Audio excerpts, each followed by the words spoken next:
Oke kawan, dan inilah hasil stekan dari pandan Bali saya. Kira-kira ini sudah berumur kurang lebih 1,5 bulan. Yuk kita cek apakah sudah keluar akarnya atau belum.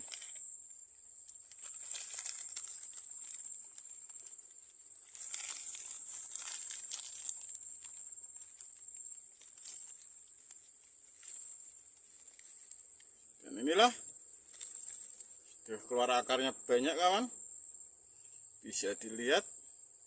Dan ini kalau ditanam di pot 70% akan hidup. Dan untuk melakukan stek dari pandan Bali ini,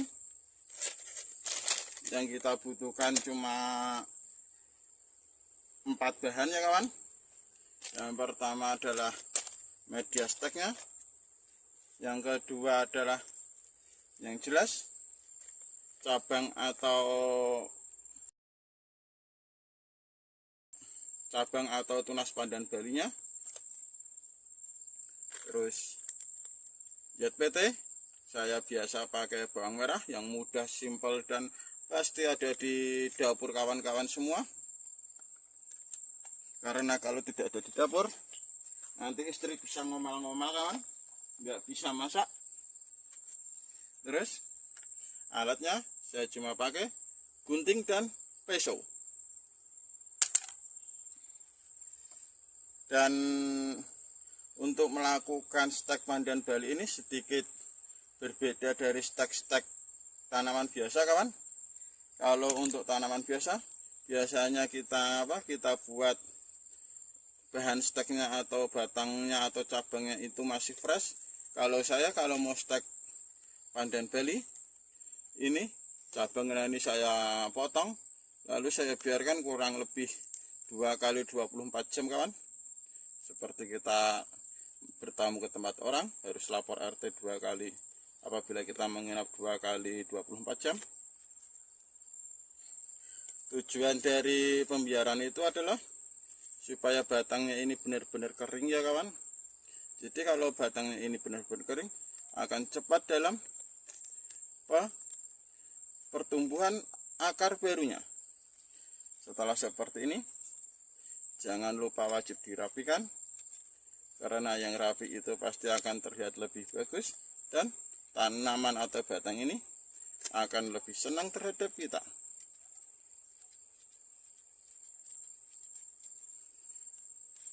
Dirapikan, batang yang sudah menguning-menguning ini bisa dibuang, dibiarkan pun juga bisa, terserah. Yang penting adalah ini rapi. Lalu ambil ZPT bawang merahnya.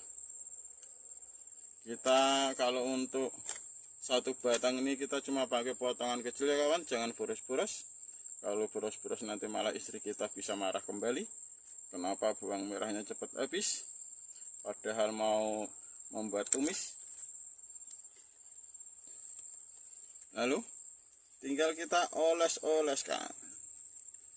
Oleskannya itu perlu penekanan ya kawan, ditekan-tekan dan diputer-puter bulat biar merata. Tekan-tekan, puter-puter bulat dan merata. Di bagian bawah dari batang yang kita potes ya kawan, kalau bahasa sini ya, seperti ini. Akarnya itu kebanyakan keluarnya di bagian bawahnya ini. Jadi yang kita kasih ZPT nya adalah di bagian bawahnya ini.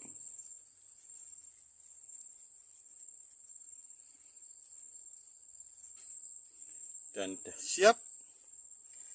Dan untuk stek tanaman apapun itu jenisnya kawan, baik tanaman bonsai, tanaman buah, tanaman hias, tanaman apapun itu, yang sangat penting diperhatikan adalah media tanam ininya kawan. Media tanam steknya seperti ini. Supaya saya berhasil, saya di sini memakai media tanam itu harus yang jelas, itu harus gembur kawan, atau harus poros. Karena untuk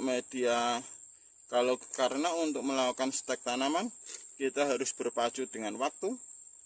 Maksudnya berpacu dengan waktu adalah kita harus cepat, batang ini cepat tumbuh akar daripada cepat busuknya. Karena kalau media tanam ini tidak poros, nanti airnya akan tergenang, mempengaruhi pH tanah tanaman dan lain-lain banyak tuh. Intinya adalah media steknya tidak poros kawan, itu buntutnya banyak sekali. Jadi untuk media stek apapun itu, yang paling utama adalah medianya harus poros. Seperti ini. Karena akar dari permasalahan kenapa kita gagal dalam stek adalah karena media tanamnya ini terlalu basah, mempengaruhi pH tanah dan lain-lain sebagainya. Dan endingnya adalah membuat batang kita ini lebih cepat busuk daripada cepat keluar akarnya. Jadi gagallah media stek kita. Makanya di sini pun saya juga memakai media tanam yang poros ya kawan. Kalau saya, karena saya di sini ini untuk media tanam yang poros, media stek yang poros ini tidak ada patokan bakunya ya kawan. Terserah kawan-kawan semua, tergantung ketersediaan yang paling gampang di tempat kawan-kawan. Kalau kita terlalu berpatokan pada baku atau menurut saya, itu nanti efeknya adalah kita akan mengeluarkan kos yang lebih besar daripada kos yang seharusnya. Contoh, kalau media tanam saya ini memakai campuran dari sekam bakar dan sekam mentah, karena di sini adalah banyak pertanian, jadi paling gampang adalah mencari sekam. Kalau di tempat kawan-kawan gampang mencari sekam dan murah, bisa memakai itu. Tapi kalau ada yang susah, contohnya, maaf kawan, kalau lingkungan kawan-kawan di hutan, itu akan susah mencari sekam kawan, karena sedikit sekali penggilingan padi bisa diganti dengan serbuk kayu. Serbuk dari kayu gergaji ya kawan. Kalau di hutan kan biasanya lebih banyak itu daripada yang sekam bakar sama sekam mentah. Jadi bisa memakai yang itu. Tidak ada patokan resminya. Di sini juga kan karena saya di sini itu banyak pohon AC-nya. Jadi pohon AC itu biasanya dibuat arang kayu. Saya memakai campuran arang kayu. Apabila di tempat kawan-kawan tidak ada arang kayu atau susah arang kayu atau malah mahal beli arang kayu, karena arang kayu ini lebih enak dibuat bakaran sate kawan aslinya daripada dibuat media tanam, bisa di skip atau bisa diganti dengan kapur dolomit. Cukup seujung seuprit sendok teh kawan. Makanya itu ini enggak ada patokan pastinya, terserah kawan-kawan mau menyesuaikan dengan keadaan di sekitarnya. Kalau saya ini terus terang saya memakai dari kompor, dari sekam mentah, sekam bakar, kompos dari dedaunan, arang kayu dan pasir kali. Yang penting itu media tanam kita ini seperti yang saya bilang tadi, poros, tidak ada air yang banyak tertinggal. Yang penting media tanamnya ini selalu basah, karena dengan basahnya media tanam ini akan cepat dalam perangsangan pertumbuhan akar. Jadi untuk melakukan stek itu kawan, tidak apapun tekniknya, apapun ZPT-nya, apapun apa, tapi kalau media tanamnya tidak kita perhatikan dari awal, itu saya yakin 90% akan gagal. Makanya dalam melakukan stek apapun, sebelum melakukan itu, yang perlu diperhatikan yang pertama adalah media tanam, yang kedua cabang yang akan ditancapkan. Kalau masalah ZPT, fungisida, insektisida itu cuma tambahan kawan, nggak harus. Dan untuk menanamnya pun sangat gampang, seperti kita menanam pohon-pohon seperti biasa ya kawan. Buat lubang, tancapkan dan tutup lubang. Pastikan lubangnya cukup dalam supaya tidak gampang goyang. Karena kalau gampang goyang, nanti dengar musik yang sedikit aja nanti, atau tersenggol sedikit saja akan goyang-goyang dan bisa mematahkan akar yang akan tumbuh dari batang atau cabang kita.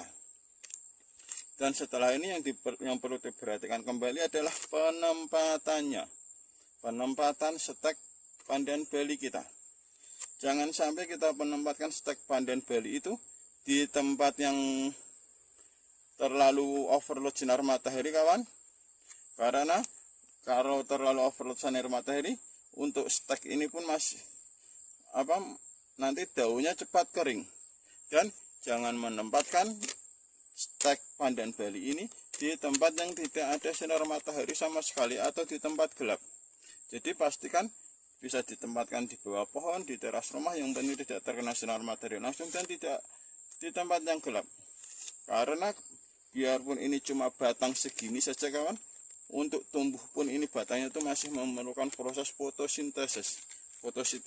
Proses fotosintesis itu membutuhkan sinar matahari. Semakin banyak dia melakukan proses fotosintesis, nanti akan cepat dalam keluar akarnya.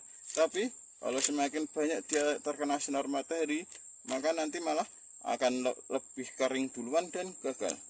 Jadi tengah-tengahnya adalah di tempat yang terang tapi tidak terkena sinar matahari langsung.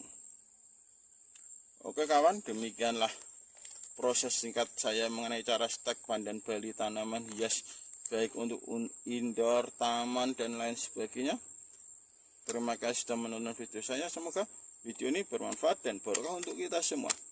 Wassalamualaikum warahmatullahi wabarakatuh.